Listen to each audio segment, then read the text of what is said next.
Hola, bienvenida a Territorio Nómada. Soy Mónica Rivas. Y yo, Karen Galicia. Somos planificadoras territoriales. Y el día de hoy hablaremos del impacto económico del COVID-19 en las ciudades. De la mano del especialista en economía, Jorge Galicia. Comenzamos. Bueno, Jorge, coméntanos tú cómo ves este tema de la pandemia, cómo la percibes como economista en ese tema de impacto a nivel ciudad y tu opinión sobre cómo se está viviendo y cómo se vivió. Claro. Bueno, primero decirte que vivimos en un país muy complejo. No es un país fácil de manejar ni un país fácil de vivir. Se dice por ahí que México es la cuna de América Latina en cuanto a la cultura, en cuanto a la economía, pero también ser uno de los países más importantes de la región implica muchas otras cosas.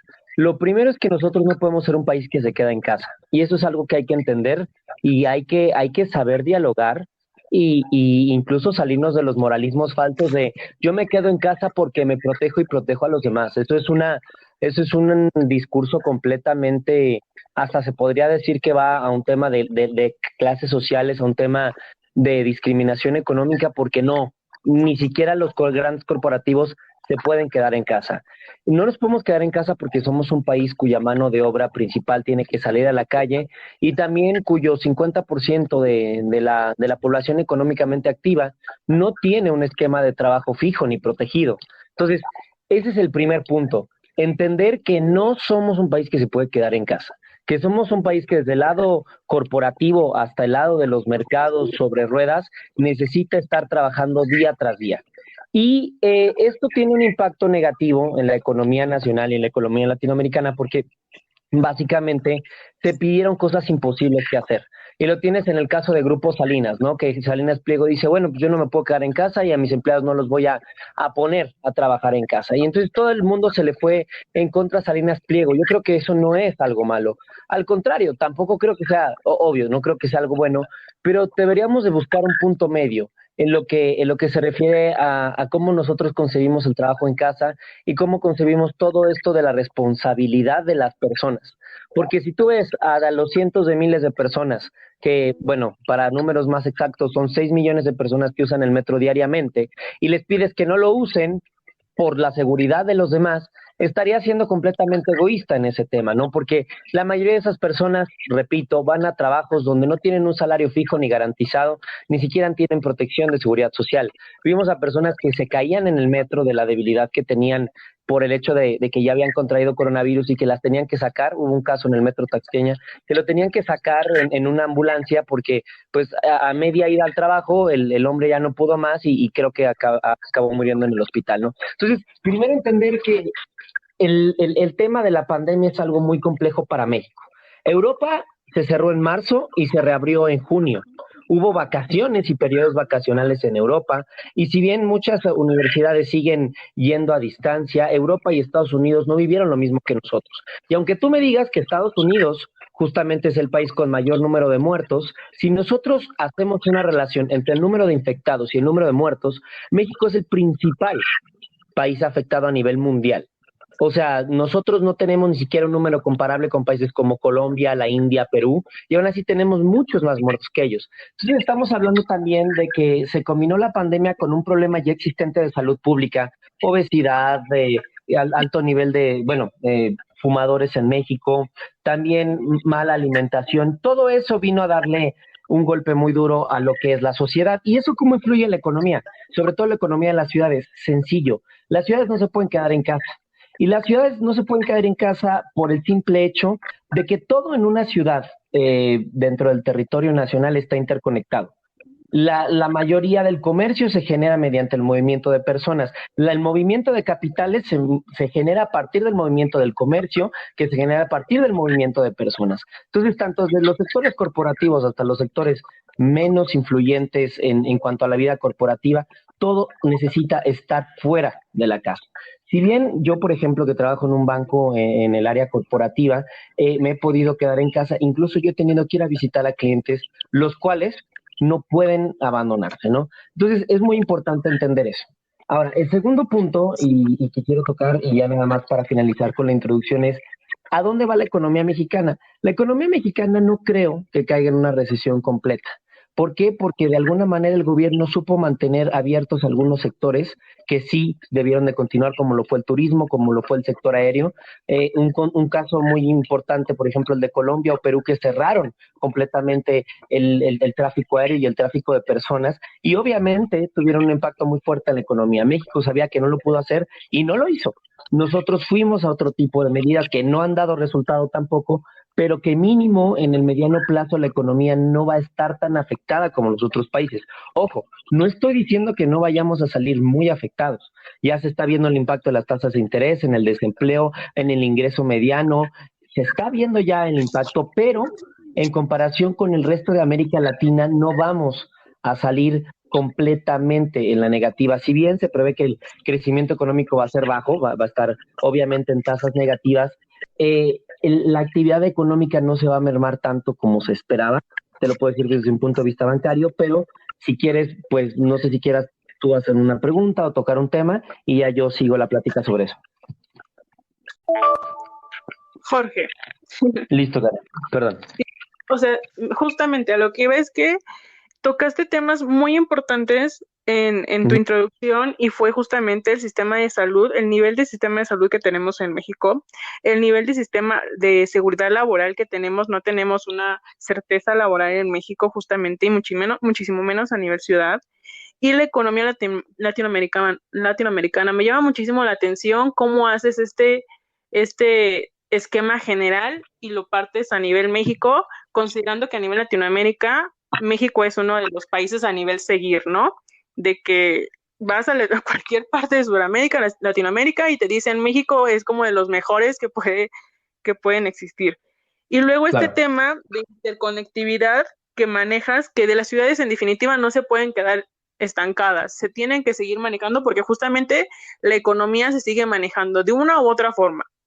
Entonces, desde este tema de seguridad laboral y economía latinoamericana, ¿crees con este tema de desempleo que a nivel ciudad y que justamente está muy complicado conseguir empleo para nuestros ciudadanos que están desempleados, bajo este esquema que manejas tú a nivel bancario, ¿crees que en algún momento se logra estabilizar esta curva de desempleo o según tus percepciones exista como una base, que haya un punto de partida tal vez a inicios del siguiente año, a mediados, en el que ya se estabilice? Porque creo que es parte de este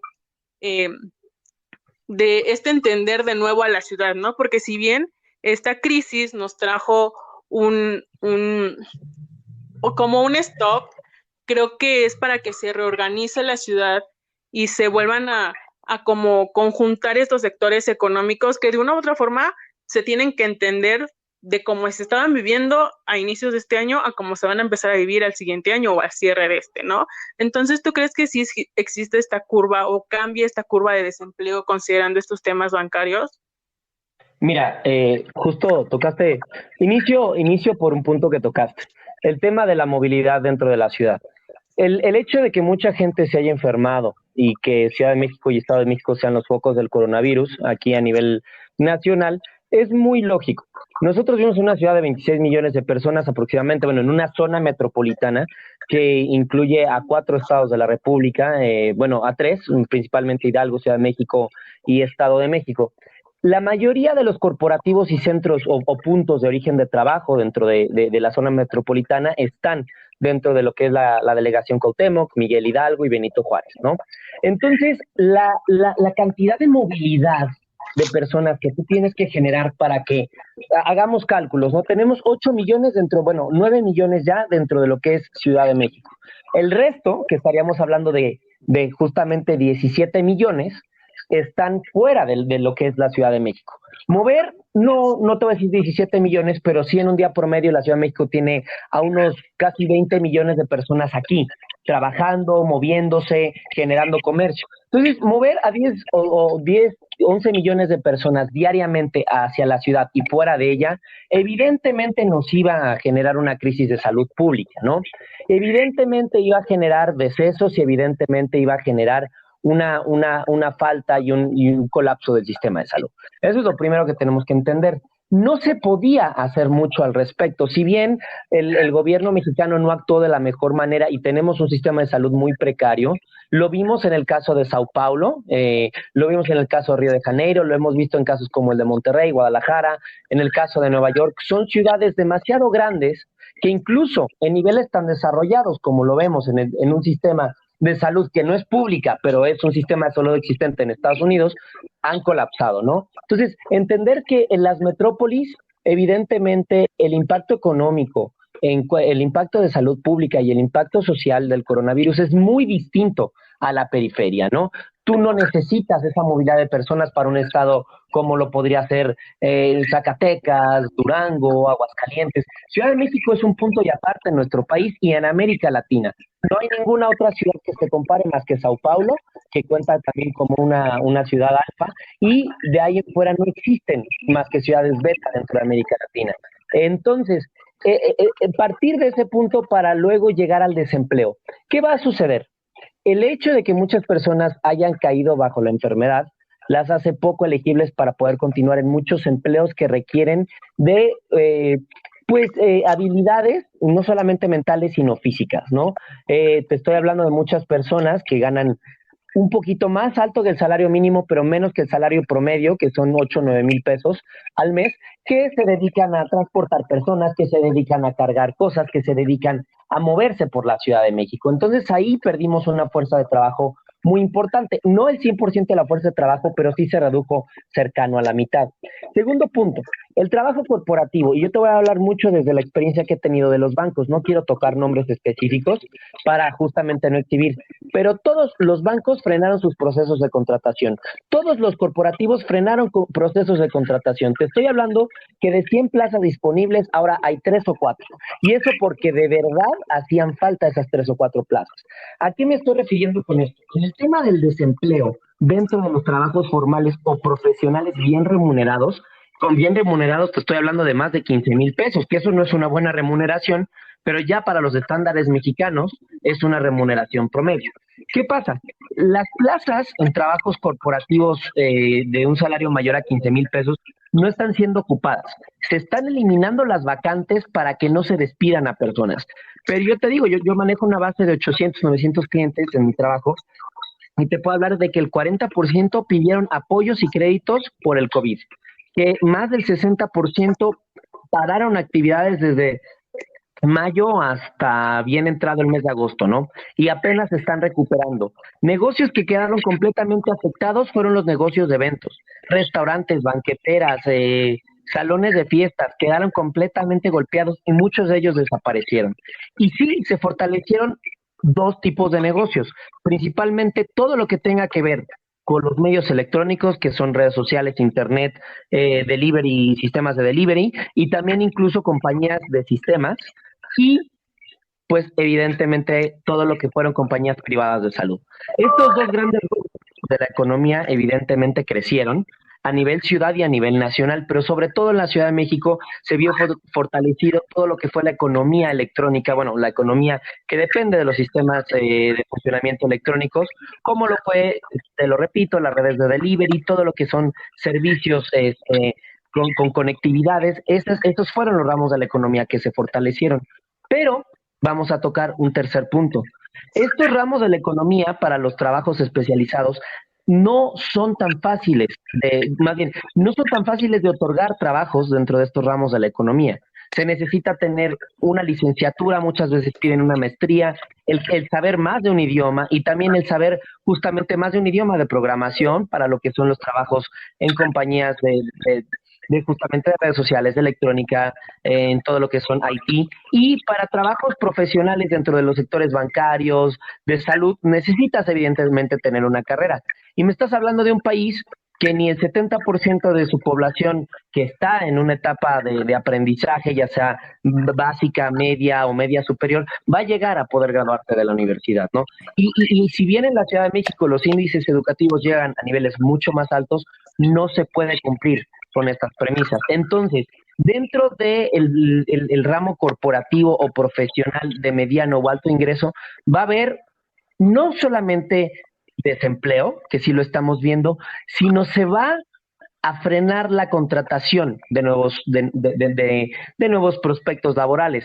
Y esto va a afectar mucho a los estudiantes que estén terminando la carrera en estos 2 años, 2020, 2021 e incluso 2022, porque las plazas de trabajo se van a reducir.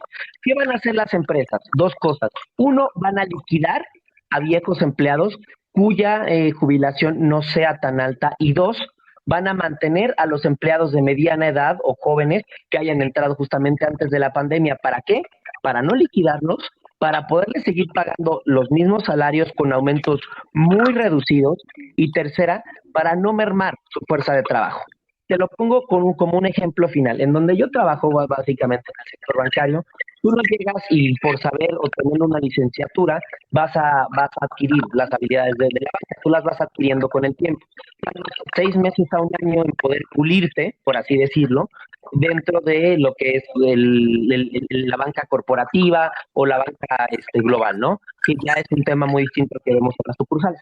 Entonces, para eso, una persona tarda 6 meses aproximadamente en aprender bien los gajes del oficio. Y no solamente estoy hablando del sector financiero, te estoy hablando de todos los sectores de trabajo profesionales, que es lo que hemos visto. Entonces, ¿qué prefieres tú?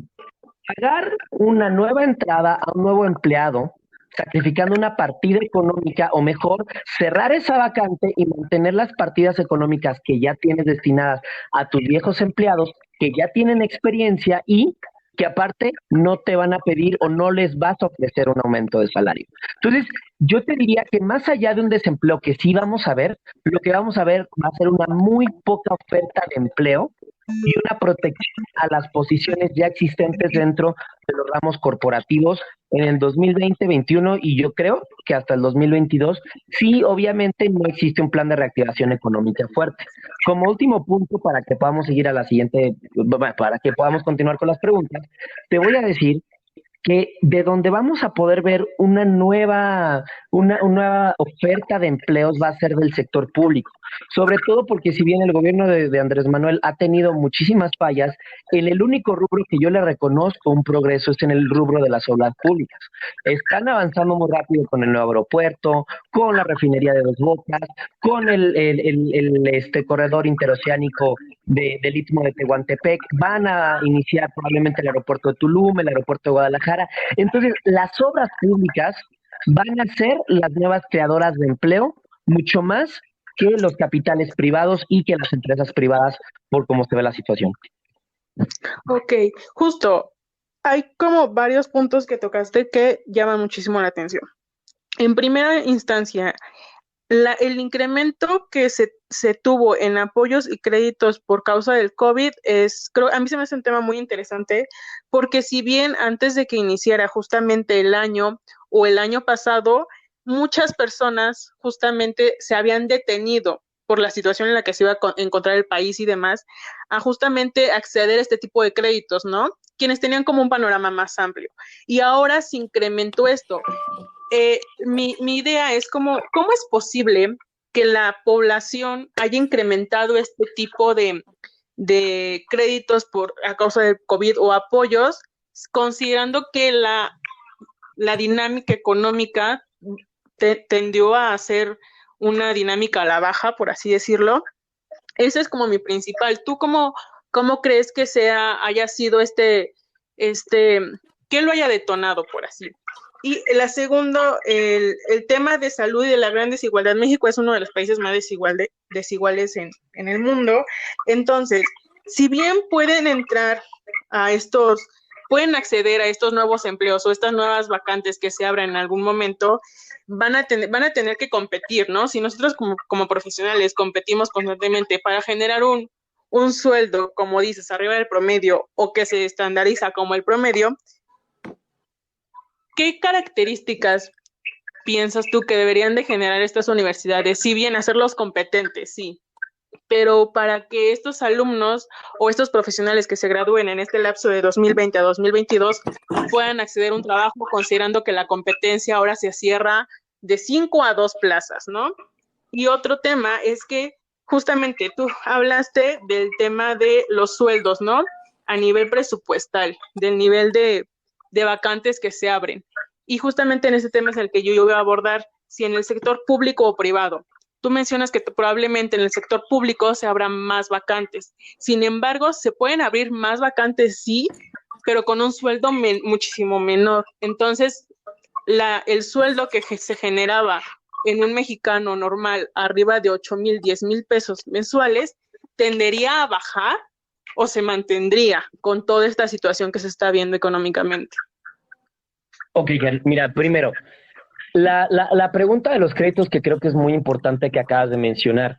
Realmente lo que se está haciendo y la tirada del gobierno que resulta como algo paralelo a las acciones de la Fed, como sabes, pues, siempre lo que hace Estados Unidos lo replicamos nosotros porque dependemos básicamente al 80% de lo que haga Estados Unidos, ¿no? El recorte de las tasas de interés, y yo te lo digo desde el punto bancario, nosotros estamos ofreciendo menos tasas de interés a nuestros clientes corporativos. ¿Por qué? Porque lo que está, o la tirada de los gobiernos, es justamente que se mantenga menos dinero en los sistemas de ahorro y de inversión y más dinero esté saliendo diario a las calles, que haya más gasto, que se propicie más el ingreso de aquellas pequeñas y medianas empresas. Es una buena medida, definitivamente sí. Hemos visto que la tasa de interés pasó a ser de casi 5%, 5 puntos, a bajar justamente a 4.25 actualmente, y se prevé que baje todavía 5.5 más de la tasa actual, ¿no? Y es lo que estamos viendo nada más para este año. No sabemos lo que venga para el año que viene. Podríamos estar hablando, digo, ya en escenarios bastante caóticos, a una reducción al 2% en tasas de interés, ¿no? Incluso menos. Pero todo dependiendo de cómo lo vea el gobierno y cómo lo planifique el Banco Central y te diga, ok, quiero que tengas más dinero suelto. Entonces ahorita, si bien se han solicitado créditos por COVID, lo que se ha reducido sustancialmente es la capacidad de las empresas para invertir sus excedentes de dinero. Lo que se busca es que el dinero esté circulando más en el público, en la economía en general en México, y que no se tenga ahorrado. Se estaba justamente dando altas tasas de interés para fomentar el ahorro, pero ahora lo que se está haciendo, se están reduciendo para que el dinero salga de vuelta a la circulación por una simple y sencilla razón. Se necesita fomentar el consumo, pero un consumo que al final nos va a llevar a la deuda. Uno de los principales temas que tenemos que evitar y que probablemente no vayamos a evitar es que sí, las familias están adquiriendo más créditos, pero ¿en qué se están sustentando para adquirir esos créditos? El ejemplo más sencillo, Bancoppel ya quebró. Bancoppel era probablemente la institución bancaria que más créditos otorgaba en México. Mucho más que HSBC, que Santander, que BBVA, que Bancomer. ¿Por qué? Porque Bancoppel daba créditos a todos los estratos de ingreso que tú puedas imaginar. A todos los deciles del ingreso mexicano, Bancoppel les daba un crédito. Y era el banco más fácil de acceder. ¿Y qué pasó? Quebró, porque evidentemente mayor desempleo, menor capacidad de pago, mayor capacidad de deuda y el banco tiene menor liquidez. Los bancos se están protegiendo mucho para ver a quién le otorgan crédito. Si bien, y como tú lo dices, aumentaron los créditos, sí, pero los créditos a nivel empresarial y los apoyos COVID. Sin embargo, en cómo los bancos van a cobrar ahora sí que esos créditos, evidentemente los bancos se tienen que recuperar. Y no es que los bancos sean malos, es que al final los bancos son básicamente una casa de apuestas. Si tú no buscas una manera de recuperar lo que otorgaste, vas a perder. Y ya lo vimos con Bancomer y con Banco FAMSA, que no le está yendo muy bien. Bancoppel ya desapareció y Banco FAMSA va para allá que vuela. Y no te niego que muy pronto todos los que son estos bancos pequeños que dan préstamos a lo loco vayan a desaparecer. Porque tenemos que entender y combinar esto con el segundo punto que tú me estás diciendo, o el tercer punto, un ingreso muy bajo. Estamos hablando de ingreso promedio de 8,000 pesos, pero te estoy hablando de un ingreso promedio en la Ciudad de México. Un ingreso nacional promedio tiene que estar sobre los 6,000 pesos, ¿no? Y estamos hablando del segundo salario mínimo más bajo de América Latina. Te estoy hablando que El Salvador, que Nicaragua tienen salarios mínimos más altos que nosotros. Estamos hablando de un salario competitivo con el de Venezuela, un salario mínimo. Es terrible lo que está pasando en nuestro país. Entonces, la gente no está adquiriendo más créditos, la gente está quedando más a deber en estos créditos. ¿Y qué hacemos? El sistema mexicano es el siguiente: debo a un banco, saco un crédito en otro para pagarle a este y me endeudo con este y sigo con este. Eso es lo que va a propiciar más créditos de deuda y probablemente una burbuja de deuda que en el mediano plazo no vayamos a poder controlar si es que el gobierno sigue reduciendo las tasas de interés y sigue limitando los créditos. Los grandes bancos, y te lo digo porque lo veo en mi trabajo día a día, están poniéndose muy difíciles con el otorgamiento de créditos a empresas que ganen menos de 80 millones al mes. ¿Por qué? Porque son empresas que en cualquier momento pueden quebrar. Tenemos a empresas muchísimas en cartera vencida, empresas que ya deben millones de pesos a los bancos. Entonces, te diría que realmente el tema crediticio en México se va a reducir, se tiene que reducir para que no vayamos a caer en una crisis económica que no podamos controlar. El segundo punto, las universidades. Las universidades lo que tienen que hacer es algo muy sencillo, tienen que dirigir su bolsa de trabajo al sector público. Y tú mencionaste una paradoja muy importante: va a haber más trabajos, pero trabajos topados a sueldos, con todo el perdón de la palabra, muy míseros. Eso es muy cierto.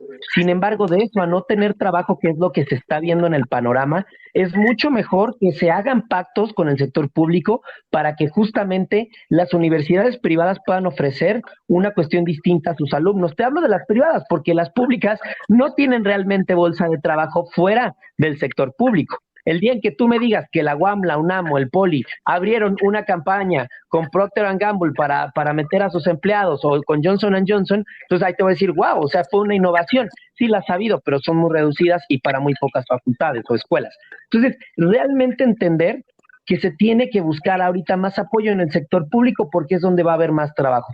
El tema de los salarios se va a tener que reducir desde niveles muy altos del gobierno, a que aumentando los salarios mínimos y obviamente buscando una reducción de la inflación. Se tiene que reducir la inflación todavía más porque justamente no va a haber un nivel salarial que pueda compensar la pérdida de trabajos, y más importante, no va a haber un nivel salarial que pueda compensar el alza de precios que hemos visto desde 2 o 3 sexenios.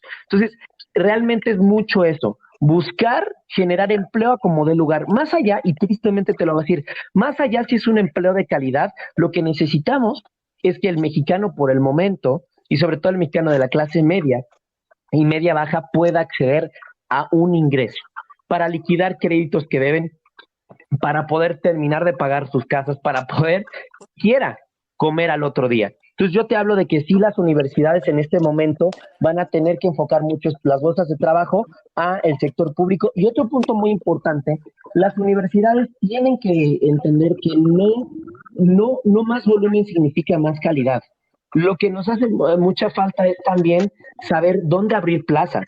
La UNAM tiene que entender que se tienen que abrir plazas a justamente, o incluso la Ibero, se tiene que abrir una oferta educativa con mayores oportunidades para los estudiantes, porque los que ahorita estemos siendo afectados por eso, muchos estudiantes que los corrieron del servicio social porque se recortaron presupuestos, y ahora con el coronavirus todavía más, muchos estudiantes que estaban dependiendo de estos pequeños salarios para tener movilidad, ya no lo van a hacer.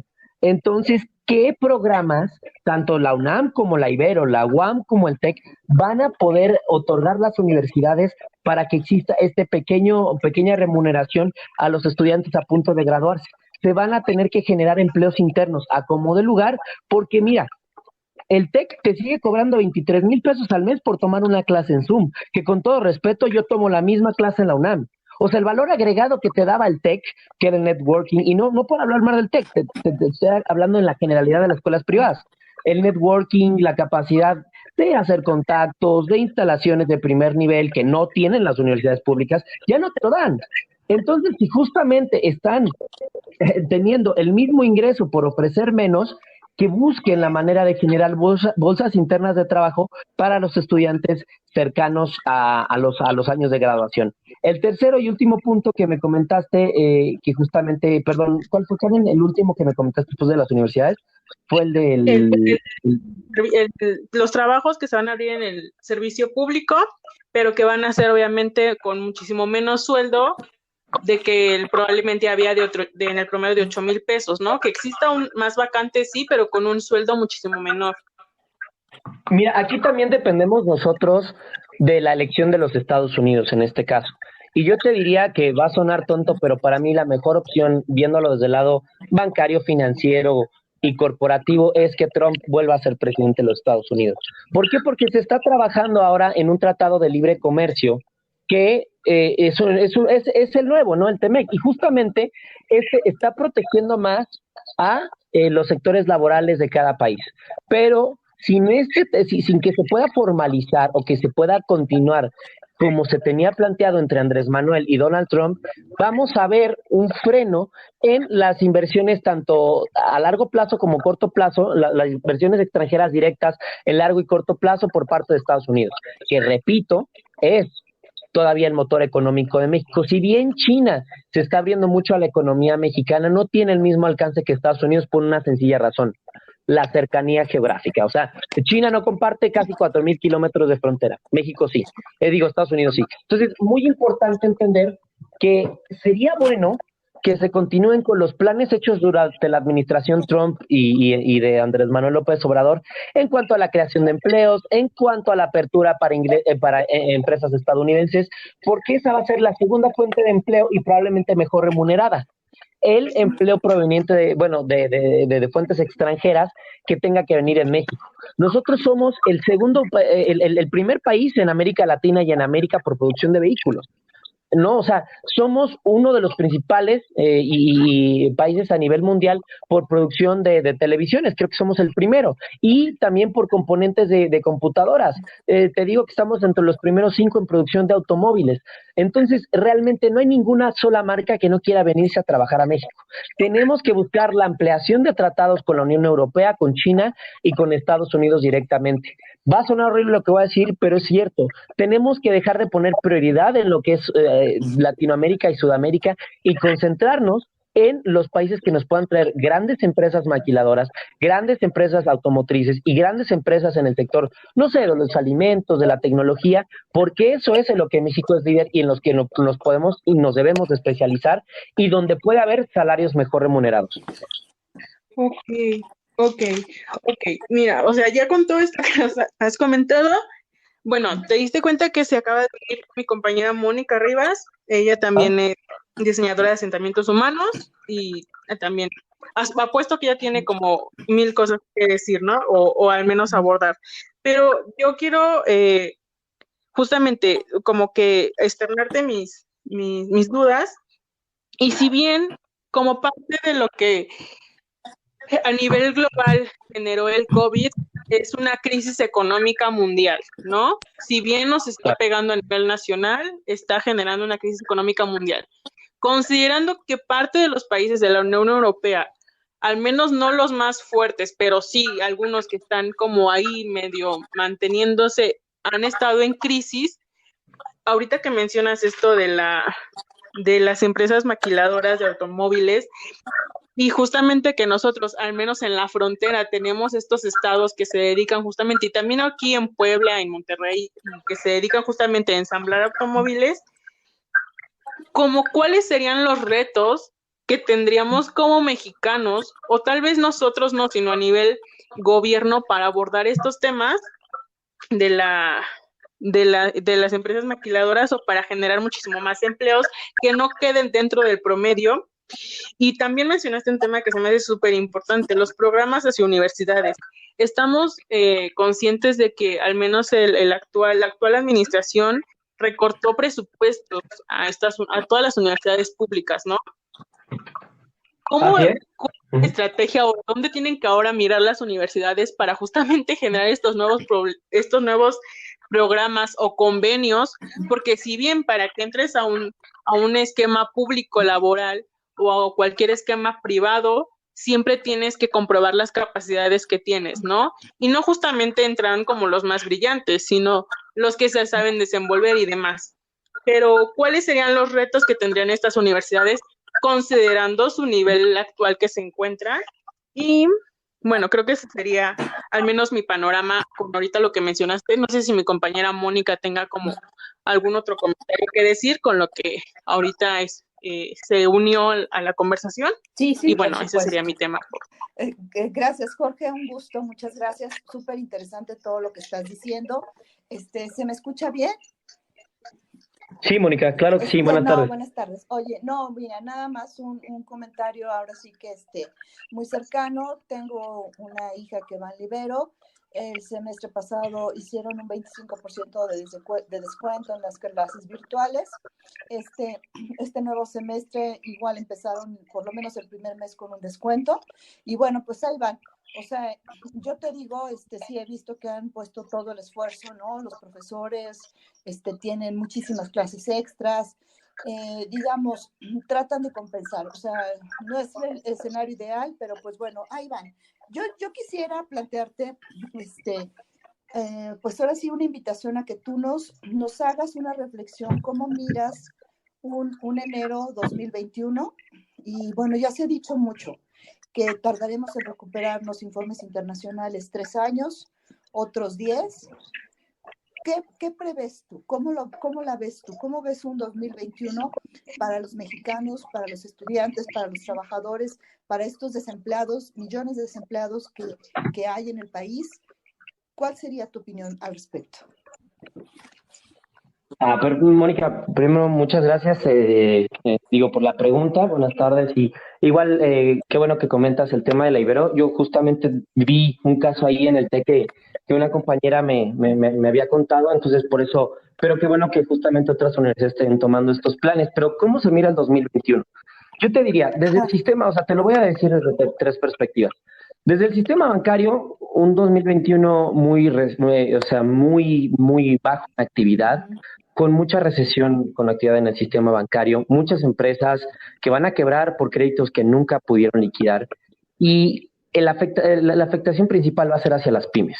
Uh-huh. ¿Por qué? Porque las grandes empresas no pueden quebrar. No pueden quebrar porque una o el gobierno las salva, o ellas mismas se salvan, o sus gobiernos las salvan. Sí. Entonces, en ese lado, y porque aparte siempre la gente les va a consumir. O sea, yo no te voy, no puede, si bien el consumo ha disminuido últimamente por razones lógicas, el consumo de alimentos, vamos a ponerlo así, de los alimentos del grupo FEMSA, va a ser una constante en México. Le pongas las etiquetas que les pongas, venga la crisis que venga, va a ser una constante, pues es parte de nuestra cultura. Sí. Entonces, todas estas empresas grandes no van a quebrar, pero sí te voy a decir que todas aquellas empresas pequeñas y medianas van a tener un tema muy grande para sobrevivir.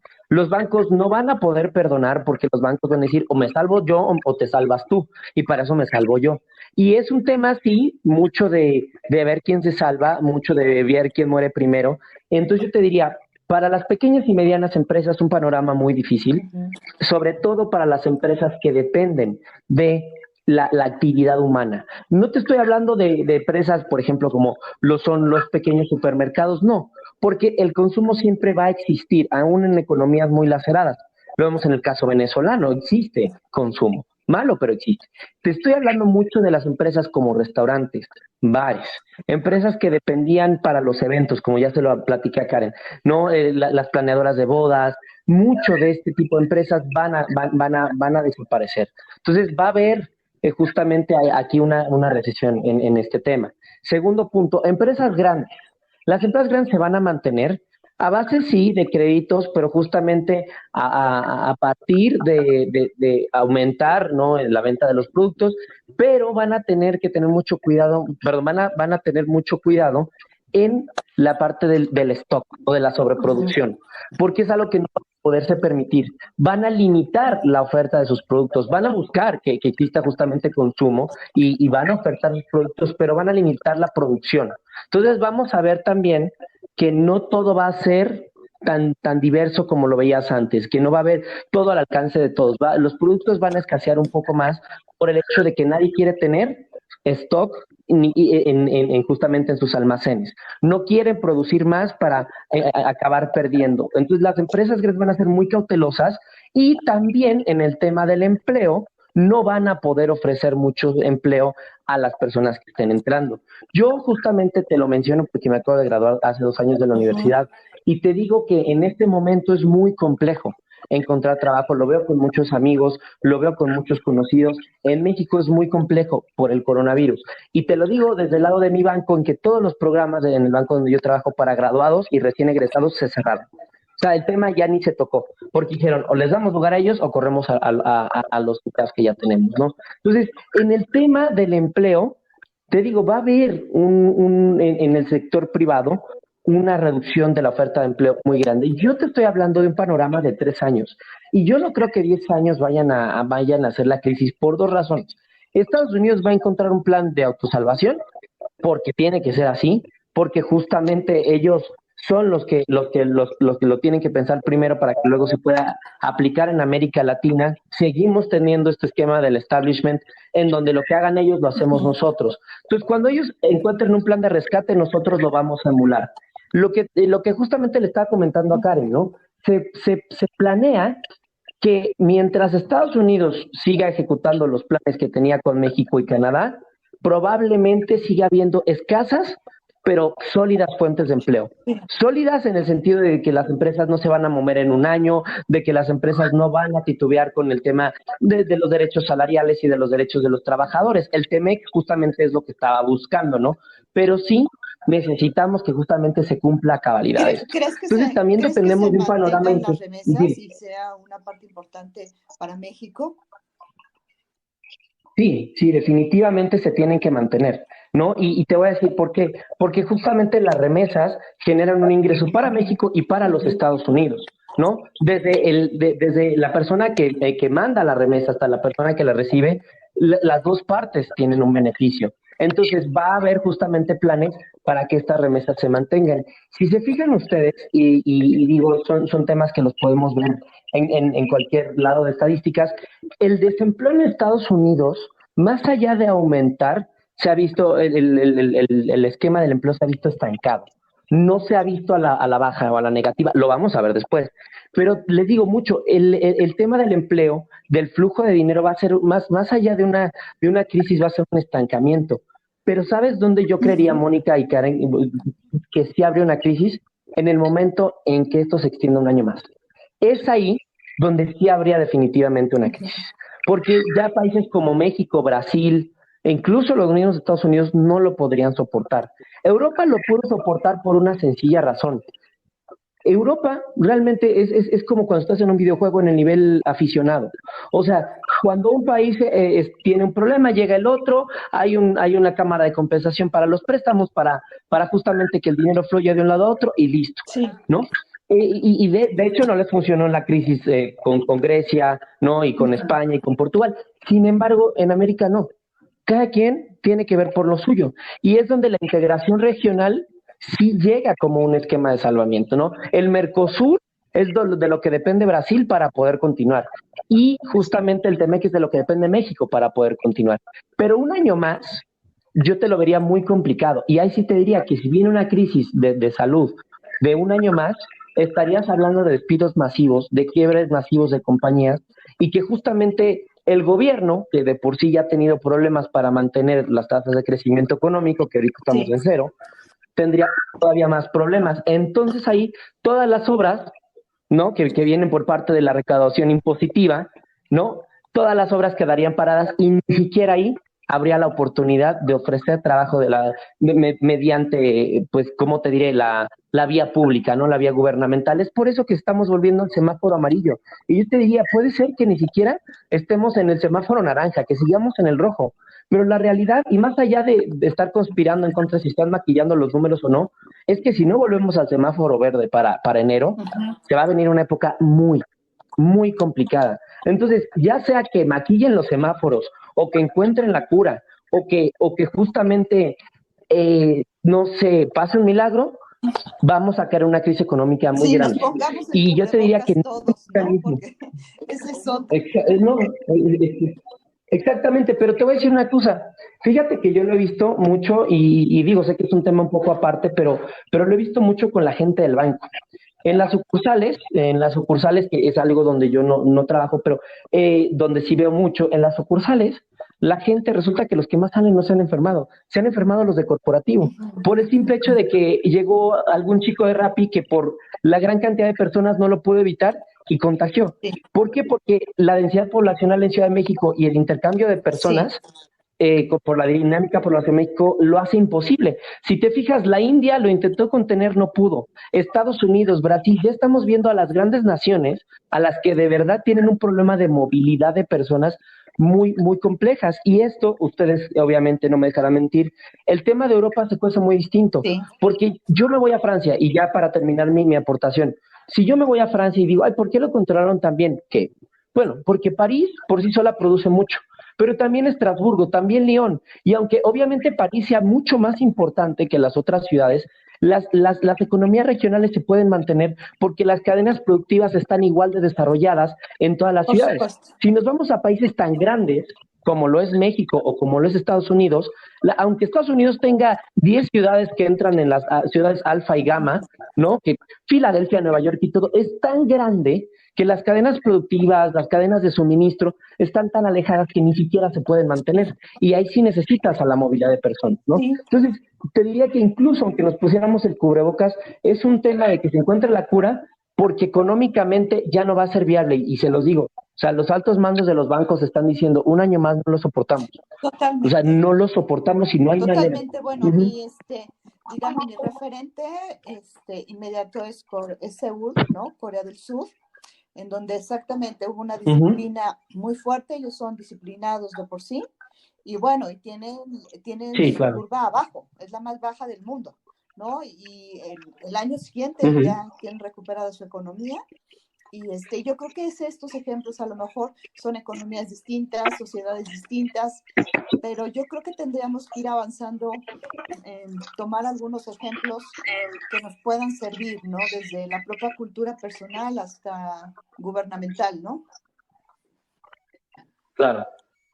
Claro, y fíjate, ¿no? El punto que tú tocas de Corea del Sur y la disciplina asiática es muy importante. En Japón lo mismo, ¿no? No, no es el primero, pero la curva en Japón es una curva bastante decente y la economía, si bien no se ha recuperado porque ya lleva en crisis unos buenos años, o no en crisis, pero en estancamiento, Japón es un ejemplo también muy importante. La disciplina asiática es un tema que no Así manejamos es. acá. ¿No? Y te hablo también de disciplina económica, la disciplina del ahorro, la disciplina del consumo, del gasto y de incluso de la responsabilidad Sí, social. En Corea del Sur, el 99, o sea, el 100% de la población, o no podemos hablar de 100, pero está alfabetizada, el sí, totalmente. 99.99. Y todos tienen un sistema educativo homologado, en donde lo privado y lo público tienen un nivel similar y en donde todos pueden acceder al mismo puesto de trabajo, ¿no? Entonces, ahí estamos hablando de una disciplina económica que tristemente nosotros no vamos a poder aplicar. Y es probable que te lo juro, ¿no? Y con lo que tú me dices de la crisis, en los próximos 5 o 6 años estemos hablando de un China ya tomando el lugar de Estados Unidos, un Estados Unidos en un segundo lugar, que sigamos dependiendo mucho de ellos, pero de que vuelva a haber un resurgimiento de los tigres asiáticos como lo vimos en los años 90, porque fue su disciplina lo que los ha llevado a ser los primeros en recuperarse. Totalmente. Y bueno, y yo sí veo, sin ser economista, un acercamiento de China hacia México muy fuerte. Y bueno, pues habría que estar atentos en cómo se pudiera generar más intercambios y más contribuciones de ellos hacia nosotros y de nosotros hacia ellos, ¿no? Yo creo que ampliar los mercados para México tendría que estar considerado no más allá del TEMEC. Desde mi punto de vista como planificadora, pienso que tenemos que reinventarnos, ¿no? Como personas, como profesionales, como gobierno, como país. Y bueno, pues tenemos que sacar fortaleza, sin duda. Ah, no, claro, claro, Mónica, ahí tienes toda la razón. Yo me refiero mucho al Temec porque es ahorita en lo que, si se fijan, Andrés Manuel Sí, está confiando mucho. Andrés Manuel, más que allá de tener acercamientos con China, ha tenido, y el único viaje que realmente ha hecho fuera del país, ha sido con Estados Unidos, porque saben que en una etapa de elecciones todo cambia, ¿no? Desde las variaciones de los precios del dólar, desde los riesgos de los mercados bursátiles, o sea, todo se mueve tanto que ahorita lo importante es mucho mantener lo que ya existe. Sin embargo, tienes toda la razón, o sea, China va a ser el nuevo, pues, el nuevo amigo, por así decirlo, ya lo es, pero todavía se va a fortalecer más. Aquí el tema es mucho. El tema, por ejemplo, de la distancia, ¿no? No va a pesar, pero sí es algo por lo que yo te diría, evidentemente hay que tener a China y a la Unión Europea como aliados económicos, pero nunca olvidarnos de Estados Unidos por un tema, ¿no? De la geografía, de la es cultura, nuestra, de lo que compartimos compartimos. frontera. Es nuestro vecino inmediato, es Sí, un referente, es el aspiracional, es el sueño americano, es muchas cosas más, ¿no? Para los latinoamericanos, ¿no? Claro, pero de alguna manera, tú bien lo mencionas, tenemos que buscar horizontes nuevos. Y lo que yo te diría es, no sé qué tanto el gobierno lo quiera. Y yo he visto un gobierno que empezó diciendo, dando un discurso antiestadounidense, un discurso anti-Trump, a un gobierno que ahora está afianzando todo con Estados Unidos de nuevo, ¿no? Entonces, también muy importante ver cómo el gobierno lo va a mover, porque yo estoy viendo mucho cambio del discurso previo a la elección a la práctica de la presidencia. Entonces vamos a ver mucho cómo funciona y si resulta que gana Biden y que no gana Trump, entonces vamos a ver cómo se reorganiza y ahí sí yo te diría, es probable que se busque mucho la mano china, la mano estadounidense, que ya digo, la mano europea, y también sabes qué me gustaría mucho ver, un restablecimiento de relaciones con la Alianza del Pacífico y con el Mercosur, que se ha abandonado mucho en estos 2 años que lo he visto. No ha habido ese acercamiento con Colombia, con Brasil, con Argentina, con Perú.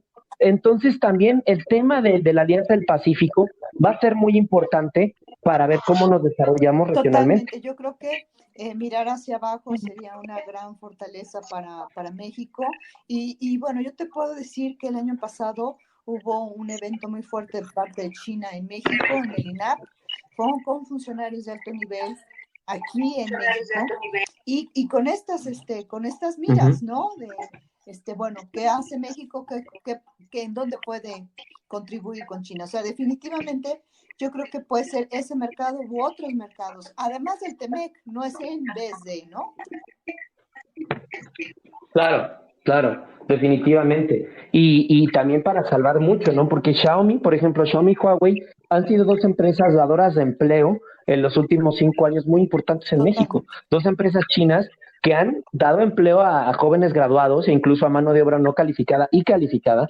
Entonces, estamos viendo ahí el grupo Volkswagen, Audi, por ejemplo, que se ha establecido una planta muy grande aquí en México, al igual que BMW en San Luis Potosí. O sea, estamos viendo el crecimiento también mucho del apoyo europeo y chino.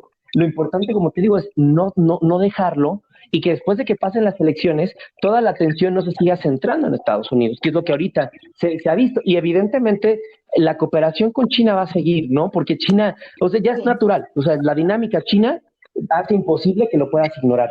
Pero te digo, es muy importante ver cómo vamos a generar nuevos empleos que sí puedan proteger lo que nos dijo Karen, los esquemas salariales decentes, los esquemas en cuanto a salud pública, porque nosotros lo pudimos ver acá. ¿Cuánto nivel de empleo subcontratado no fue el que acabó enfermando en los hospitales o muerto dentro de la pandemia? Personas que trabajaban 12, 15 horas al día, que al final se acabaron enfermando porque evidentemente pues tenían contacto con muchas personas. ¿Y qué pasó?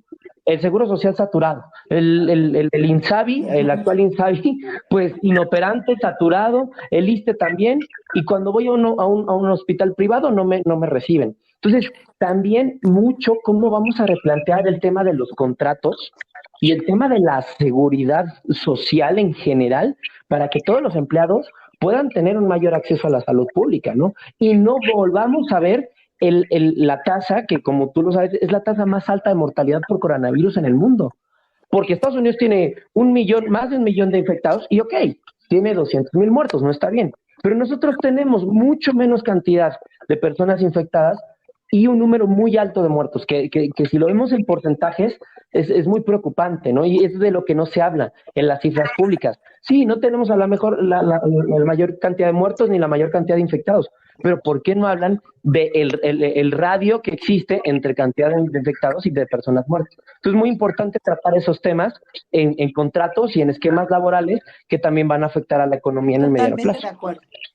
Sí, justo lo que a mí me gustaría como que cerrar esa idea de la seguridad social y de la seguridad a nivel salud es que tenemos uno de los temas de salud más deficientes y nos podemos dar cuenta, no nada más, creo que el coronavirus lo vino a hacer más evidente y es importante que se refuerce ese tema, que ya no se deje tan a la ligera el sistema de salud, es muy importante porque justamente nos está quitando mano de obra que pudo haber o que es muy importante para justamente reactivar esta economía. Y otro lado es la seguridad social que le están brindando tanto el sector público como el sector privado a los trabajadores. De dejarlos sin trabajo o de no darles como las condiciones adecuadas para que justamente desarrollen sus actividades laborales, ¿no? Porque si bien gran parte de las infecciones que se tuvo por parte de esta enfermedad o de esta pandemia fueron los espacios tan reducidos que hay a niveles oficinas en el sector público, que si bien no se está diciendo que el presupuesto no alcanza o demás, o se tenga que extender, pero que sí es importante que se tome en consideración para evitar justamente una crisis, ¿no? O para tan siquiera moderarla. No, aquí lo más importante es que también los contratos no se vuelvan a establecer, sino que los nuevos contratos que se ofrezcan a los trabajadores que vayan ocupando plazas en estos años sean contratos que incluyan todo, que también en los mismos niveles de trabajo subcontratado, de outsourcing, se les exija que cumplan, ya no les digo con salud privada, porque eso es mucho pedir, con salud pública, que se hagan cargo justamente de sus empleados en el seguro social, porque lo que estamos viendo en los esquemas de trabajo subcontratados es un insulto, y casi por así decirlo. Lo vemos en muchos call centers, lo vemos en muchos centros de atención al cliente, donde las personas trabajan demasiado, no tienen acceso a absolutamente nada, y si nosotros hiciéramos cálculos, veríamos que realmente los empleados no ganan ni 8,000 pesos al mes, porque eso estás considerando las 8 horas, ¿no? De trabajo, que hay personas que de verdad son explotadas 15, 16 horas, entonces que realmente sus salarios se reducirían muchísimo. Entonces, también mucho eso. Y siento yo que uno de los esquemas y las tiradas de las empresas corporativas a partir del coronavirus va a ser el abandono de estos edificios. Por ejemplo, hay bancos, ¿no? que tienen una torre entera para ellos, 20, 50 pisos para ellos. La torre BBVA ya tiene 64 pisos, sí. Es la segunda más alta, ¿no? de la Ciudad de México. Entonces, realmente ya no están siendo rentables. Muchos espacios corporativos no va a ser rentable tener un edificio cuando la mitad de la gente no va a ir. Y les voy a decir algo justamente para acabar el tema del trabajo. Los bancos y muchos corporativos no planean regresar hasta 2022. Y muchos dicen, a mí me salió más rentable la pandemia que antes de la pandemia. No te pago gasolina, no te pago comida, sí te pago tu sueldo igual, pero no me sirve de nada, no gasto en tanto mantenimiento. Entonces, lo que muchos corporativos van a hacer es ya un esquema de home office que va a ser en el largo plazo. Les estoy hablando de que mucha gente ya no va a regresar a la oficina, unos porque los corrieron, pero otros porque realmente no lo van a ver rentable y van a tener esquemas de home office 1 o 2 veces a la semana. Lo que muchas empresas van a hacer rentar estos pisos y moverse a pequeñas oficinas en otros lugares. Vamos a ver un crecimiento igual de las bienes raíces y de los bienes inmuebles en estos años. Probablemente ustedes me dirán, esto suena de locos, pero no. Los proyectos que estaban en hold por parte de la Secretaría de Gobernación, por parte del DF, perdón, de la señora Sheinbaum, se han dado luz verde. La Torre Reforma Colón, que va a ser el más alto de América Latina, muchos edificios en el sur de la ciudad, en el centro. ¿Por qué? Porque lo que se vio es que el esquema de home office funciona, pero en un esquema compartido, en un esquema en donde la gente vaya a la mitad del tiempo a trabajar. Entonces, el trabajo corporativo va a cambiar mucho. Vamos a ver la movilidad de personas en un esquema distinto. Y eso va a ser un cambio muy importante en nuestra ciudad, en cómo vamos a percibirla, cómo vamos a vivirla. Porque yo les puedo asegurar que todo lo que es un trabajo corporativo, todo lo que es un trabajo de las personas de la clase media y media alta va a cambiar.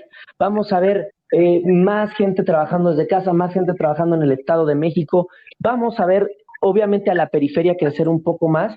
Sí, obviamente, sabemos al salir de la crisis a tiempo, ¿no? Si no, todo se va a detener. Pero yo les diría que si esto sale bien, y como dice Moni, en un tiempo de 3 años ya nos estamos recuperando, vamos a ver un cambio del esquema en cuanto al trabajo corporativo muy distinto y la ciudad se va a percibir de una manera distinta. Claro. Podría ser, ¿no?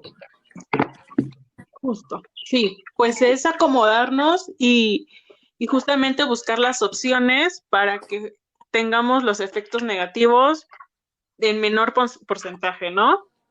Así es, justamente. Pues muchísimas gracias, Jorge. Creo que la conversación fue muy interesante. A mí me encantó, entonces yo te agradezco muchísimo por la aceptación. Esperamos como que nos puedas ayudar también con la redacción de tu columna abordando este tema, que creo que será sumamente interesante, y muchísimas gracias por aceptarnos. No, claro que no, gracias a ustedes. Por supuesto, a ustedes más bien. Gusto. Y bueno, yo creo que el tema da para mucho más. En cuanto tengas otro tiempo, en un periodo, no sé, un mes, 2, podríamos volver a charlar para ver cómo ha ido avanzando esto y poder reflexionar contigo. Sería realmente un lujo. No, claro que sí, cuenten conmigo, yo encantado, y pues vamos a ver que en 2 meses vamos a discutir de cosas muy distintas, porque vamos a tener un nuevo presidente de Estados Unidos, vamos a tener ya cifras definitivas del COVID, vamos a estar probablemente en semáforo verde, entonces vamos a hablar de cosas muy distintas y yo encantado de estar ahí. Muchísimas gracias. Gracias, excelente tarde a las 2 y estamos en contacto, hablando. Claro que sí. Gracias, muchísimas gracias, Jorge. Buenas tardes, hasta luego. Hasta luego, bye.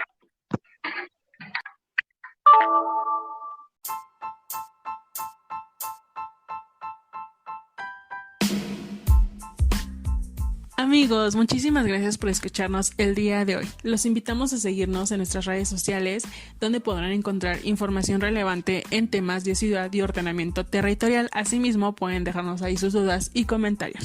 Sin más por el momento, nos despedimos de ustedes y nos vemos en el siguiente episodio. Hasta luego.